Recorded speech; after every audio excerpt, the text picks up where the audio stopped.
Well, thank you. So Andrew and I went to high school together, and we actually are in a Super 8 movie when we were like 13 or 14 years old. And I showed up. I had seen some rehearsals on Los Angeles, and I showed up Tuesday for one of the final rehearsals. And I've had a long career in television. He's had a long career in theater. And I said to him, felt like everything we had worked on in the last 30 or 40 years had sort of gotten to the stage here. And it was just so satisfying. I enjoy it. It's fun to watch. I keep coming to audiences, and every audience is different. You can tell where the Tolkien fans are based on what they're laughing at. And it's such a different production. This is the fourth production. There was a Los Angeles production, one in Seattle, different casts. This is the third cast I've seen. Always different and surprising. And it really is an experience watching the audience react, and how Andrew put this cast together with a cast that he knew and what he found in it. Different levels of humor, different levels of anger, different levels of connection and friendship. It was, not to spin too far off on that, but I had seen the production in Los Angeles and absolutely loved it. And we'll echo what Dean is saying, that it's, you hang around long enough and you see, he was really good in the Super 8 movie, let's be clear. He was really great.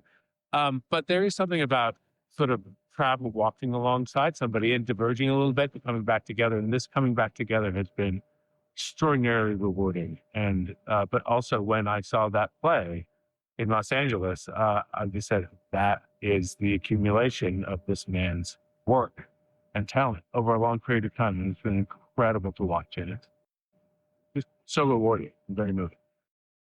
Somebody here, and we get around. Yeah. What prompted me to tell this story? It's a nice accent. Is it real? Nice. Okay. You can be Veronica. Yeah. So I've been thinking about. So I'm a moderate Lewis fan. Never really understood Tolkien. I don't read fiction very well.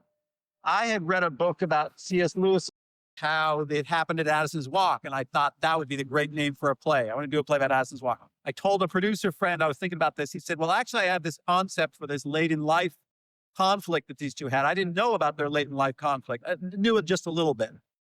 So decided to take that kind of as a commission with the goal of doing the production in Los Angeles a couple of years ago. And obviously I took a good section of Addison's Walk and put it in there. And really I wanted to see characters like these who believe in certain things, talking about and utilizing their faith. Which I just don't see on stage or television a lot. And so it's fun to see them argue and be intellectual and watch the process of that. So, just kind of putting those two lives in this moment. Here, I think. There was a hand up. Somebody, back here. She asked my question. Got it. The inspiration. I was asked to write it is basically. Usually the playwriting process is long and arduous, like the novels. So how did you find that? I mean, how much research did you do? How long did it take? Finding the right characters, finding the right themes to run through the... He mentioned the playwright. Usually the playing process is long and arduous. And so you can ask my wife how arduous it was to be with me. And how did I find the characters? And I'm curious of your answer too.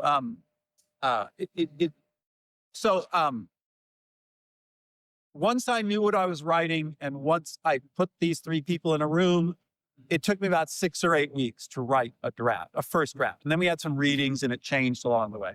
I didn't really know where it was going when I started. I just knew the conflict that they had. I knew it was going to resolve, but I didn't know how it was going to resolve and what they were going to be talking about. I did a lot of research, but you start searching things like origin of Lord of the Rings, and you find this poem by Kenilworth, and you find In a Hole in the Ground That Lived a Hobbit, which actually happened in 1931, right before Addison's Walk.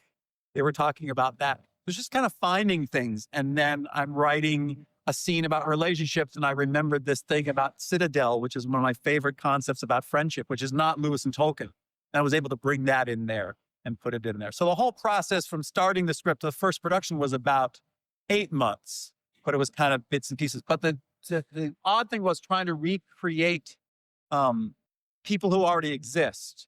So David Mamet says, it's not my job to write the way cowboys talk. It's my job to make you think all cowboys talk this way. It's kind of my job to make you think this is how Lewis and Tolkien talk. I did steal some of their lines. Jack's death was like an axe blow to my roots. No one ever told me grief felt so much like fear. The whole conversation about fairy stories is a paraphrase of one of Tolkien's essays on fairy stories. But with the actors, I know they researched these characters a lot. We didn't want to do like impersonations of them. Right. We definitely want to stay away from direct, because it's not a biopic.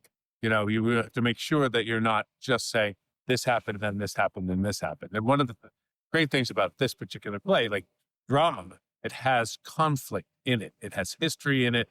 And so my job is to take what Dean has written and through the instruments of the actor, because every single actor is going to play this different, is to find those moments of connection and disconnection as they move through this play. But I'm going to go back to the thing. I'm reading into a little bit of your question. Dean writes with extraordinary speed and depth in a way that you could have spent 10 years on this play and scratched the surface of the research that needs to be done. And I think, I'm back over to you, you should talk about television. Well, I couldn't have written this play if I hadn't worked in television for 25 years. And there is a direct line from Buffy the Vampire Slayer to this play. These characters use more words than they need to and say things in twisted ways. And they don't just say yes or no. And they say, "It had not been my intent to be kind and been my intent to be honest." When all he could have said was, "I was just trying to be nice." There's that direct line. In television, you have to write fast. But I started out writing theater, musicals, and then television broke fast and came to this. But that's where it came to. Yeah, right Did here. you, I'm following. What's Did that? you end up reading Tolkien Yes. as a part of your research? That's it's challenging me to read Tolkien. Yes. Yeah. But what I read was his essays and his letters, which is what informed. There's a great volume of his letters, and there's a 3-volume book of C.S. Lewis's letters. They're really fun because you get their voices coming through.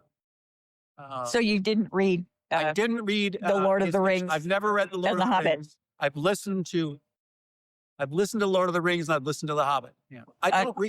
audiobook? I don't know how to do fiction. It's hard for me to read fiction. I'll come to the front in a second. Yes. Were you influenced by the Hopkins films, The Forest of Yours? Yeah. Shadowlands. Shadowlands. Yeah. Yeah. And there's also a recent movie out called Freud's Last Session, which is old Sigmund Freud and young C.S. Lewis. And in retrospect, the guy asked about it. I was influenced by a play called Copenhagen, which was a 3-person play about the creation of the atomic bomb. I'm not as much of a theater student as Andrew is, but just kind of figured out how really just put 3 people in a room and wanted to listen. But yeah, I've seen Shadow. I'd love for a company now to do Freud's Last Session, which is young C.S. Lewis, Shadowlands, which is Lewis and Joy, and then finish with my play. So if there's any producers out there, 1 or 2 more, and we'll let you get on. I gotta say, this isn't a question. It's more just the fact that I love the whole background. It looks like a place that authors would come and Isn't it converse. fun? Yeah, so I love how it looks realistic. Just to comment on the set here, which is based on a real place, the Rabbit Room. Yeah, the rabbit room. There's a few East. I'll point it out. We'll back up. The Tom Butterwitz, our scenic designer, and I, when we started talking about this, we really wanted to make it as intimate as possible. We talked very specifically. We said, how do we bring the audience and make them inklings into the pub? And so you'll notice we are really pushed forward. It's a very, if you were up here, you realize there's not a lot of space up here. Very intentional on our part to recreate that intimacy and to bring it as forward as possible. But it's also about the actual pub is, probably the back room of the pub is maybe a little bit smaller than this. Oh, the Rabbit Room at the Eagle and Child. I bet some of you have been there because a lot of Pete fans of Lewis and Tolkien have actually gone there. This doesn't quite look like it's a representation of it. It's a very small room. Only holds maybe 8 or 10 people. Yeah. And wanted to, and as we really wanted to make it feel like that. But some of it is, and I won't get too deep in the weeds here, but some of it the stage requires something else, which is these two chairs should actually be facing that. You know, Right. Yeah. Right. Yeah. It's a little harder to hear people, but there's a lot of little adjustments here. I also, just for my own joy, is that there's a lot of Easter eggs up here called the rabbit room. Right? There's a little rabbit up here. Yeah, you see it. There's a Middle Earth map over here. So we had a good deal of time doing a little bit. One more. Anything else? Oh, sorry. I'm sorry, we Yeah. can't see you over there. The dialogue in the play had them talking about they're fictional. Yes. What do you know about how they talked about Lewis's nonfiction? Well, I know that Tolkien did not appreciate that Lewis wrote about Christianity, that Lewis became an apologist. He was so, and I hit on that. So I don't know if he read his stuff, but the fact that, C.S. Lewis was on the cover of Time magazine and doing these radio broadcasts during World War II, which turned into the book Mere Christianity. And Tolkien, as such a staunch intellectual Catholic, just did not think that's what lay people should be doing. Tolkien never wrote about faith. He even resisted calling his work, representing faith in his work at all. Later in his life, he said, yeah, my work, I guess, was sort of Christian, but I didn't mean it to be. So, but he didn't, that was one of the sources of conflict. I actually think Tolkien was a little jealous of Lewis.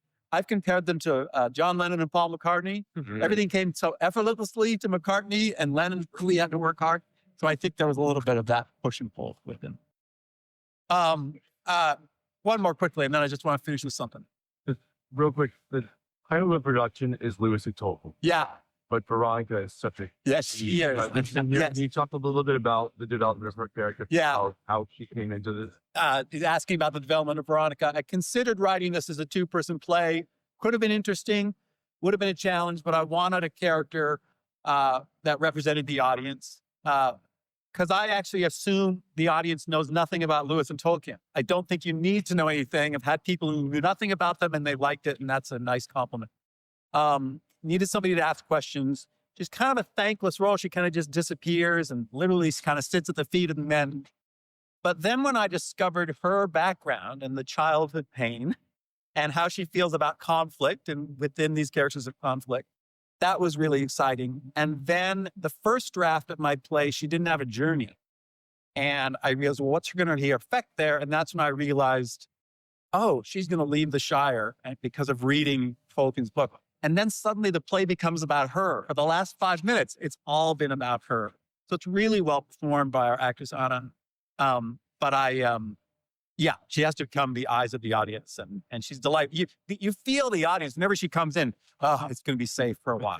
And she has and when I came up with the idea of her not knowing anything about Tolkien but being a big Lewis fan, that's when I knew I had. Just quickly on a personal note, a good half of Andrew's family is here. Just today. Andrew and I, close friends in high school, did musical theater together.